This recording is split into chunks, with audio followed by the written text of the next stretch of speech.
So I'm just going to talk about some of the things that I have experienced since coming here to Thailand, and maybe some of the things that I can consider, I guess, what you would call maybe a culture shock.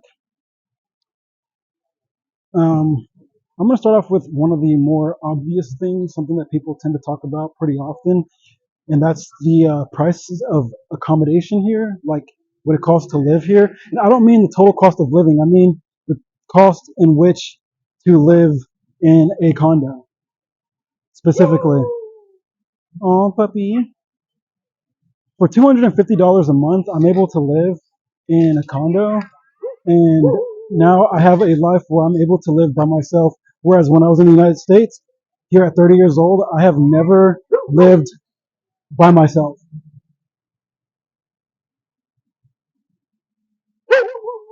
And now all of a sudden, I'm able to afford not only my own place, but my own place and then some, like com- comfortably, comfortably. So yeah, that's the first thing for me. That's a shock to my culture because, as you know, it's expensive to live in the states, to say the absolute least. Second off is going to be the biggest shock for me, and it's not the food, but it is the driving here. People and the way that things work here on the streets is insane. I take motorbikes, Bolt motorbikes, to get around, and at a $1 price point for most locations, you can't beat it. But Jesus, it's terrifying sometimes. I feel like you get two different kinds of motorbike riders or drivers. You either get the guy who doesn't really move that fast, or the other guy who's like, if I don't try to kill us during this ride, then I'm not going to receive a tip or something. I don't know what they're thinking, but it is freaking terrifying. And don't get me wrong, I understand the differences in culture as far as driving and roads are concerned, but still, it's insane. Like screeching brakes, just weaving through cars, going completely wrong directions. It's crazy, just crazy. And that is one of the most terrifying parts about living here is just going, is it worth risking my life to pay $1 to transport here? Is this $1 price point worth dying for? And the answer is yes. The answer is definitely yes. I'll do it every time. It's become something that I really enjoy looking forward to. Like, which driver am I going to get today? Am I going to get the guy that's going to like rip my arms off trying to like squeeze us in between like the smallest of crevices? Or am I going to get the guy who's like super timid and slow? But it also depends on what type of um, also depends on what type of vehicle they're riding. You're going to get anything from like a 125cc scooter to like maybe like a 300cc motorcycle. I've never gotten picked up on like a leader bike or anything like that, but you know, still, the day that I do get picked up on an R1 though was the day I pull my phone out and record that drive. But that's been the biggest thing for me. I strongly suggest if you come to Thailand to do a motorbike taxi.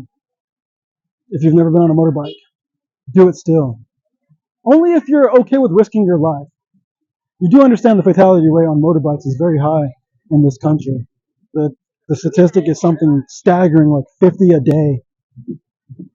I saw a motorbike accident within my first week, non-fatal, but still, just know that you are definitely risking your life jumping on one. But I suggest it.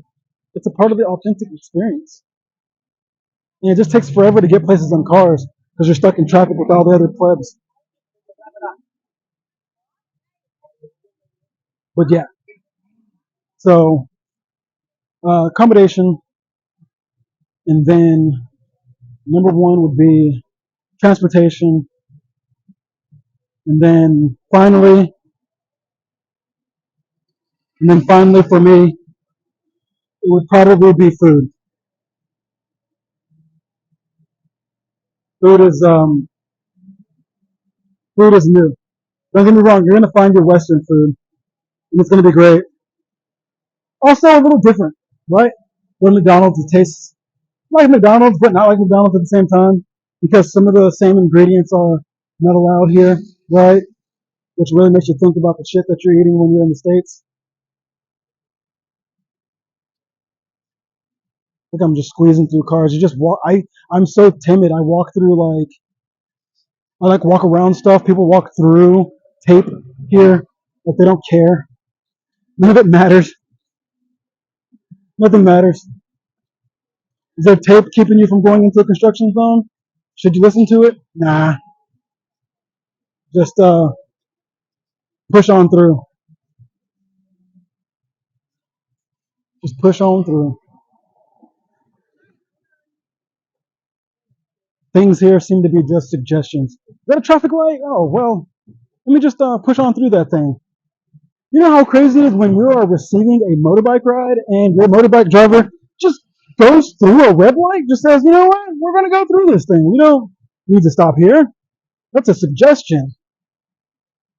I've almost been hit by at least 5 cars this week.